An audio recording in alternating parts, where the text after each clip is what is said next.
N'achète jamais un iPhone de deuxième main ou un iPhone reconditionné sans regarder et sans faire ce que je vais te montrer tout de suite. Comme tu es têtu, vas-y acheter, après tu vas me dire. Alors, abonne-toi à moi pour ne pas rater les astuces comme ça et laisse-moi en commentaire si tu as bien vu et si tu as retenu. Merci. Alors, qu'est-ce que je dois regarder avant d'acheter un iPhone? Prête attention. Premièrement, tu vas regarder le Face ID. C'est-à-dire, je viens ici dans Réglages. Maintenant, je vais scroller. Et puis, je cherche là, on a dit Face ID et code. Et código. C'est-à-dire ceci. Pardon, je suis allé dans Siri, ceci. Maintenant, une fois que je viens dans Face ID et code, je viens ici sur configurer Face ID. Maintenant, quand je viens pour configurer Face ID, il faut que ça me mette que c'est disponible. Si ça me met que ce n'est pas disponible, donc tu ne dois pas acheter. Donc, je mets là commencer. Donc, quand ça s'ouvre comme ça, c'est très bien. Parce que quand on a eu à changer le Face ID et on te vend le téléphone, ça veut dire que ça ne doit plus reconnaître ton visage. D'accord? Deuxième téléphone, la même chose. Regardez par exemple ici. Regardez très bien. Je vais amener mon visage. Vous avez vu? Regarde mon joli visage. Vous avez vu?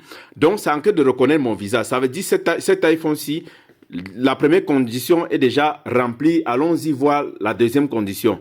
Maintenant, je vais aller voir l'état de la batterie. C'est ça même qui est très important aussi. Maintenant, je viens ici.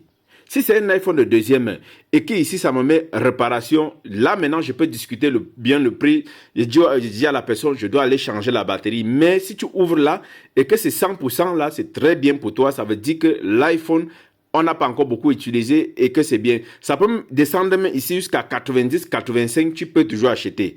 D'accord la team. Maintenant je viens sur le deuxième téléphone, c'est la même chose. Réglage.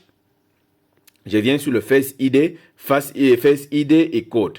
Maintenant, je viens ici, j'essaie de configurer le Face ID. Si ça me laisse configurer comme ce que je vois là, regarde bien, je vais mettre commencer.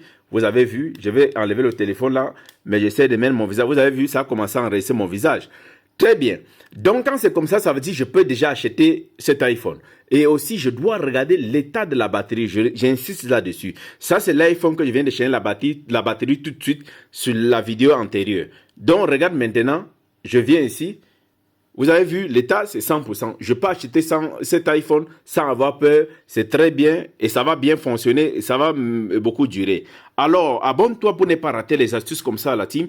Et je serai toujours là pour vous venir avec des bonnes choses comme ça pour que vous puissiez vivre sans problème.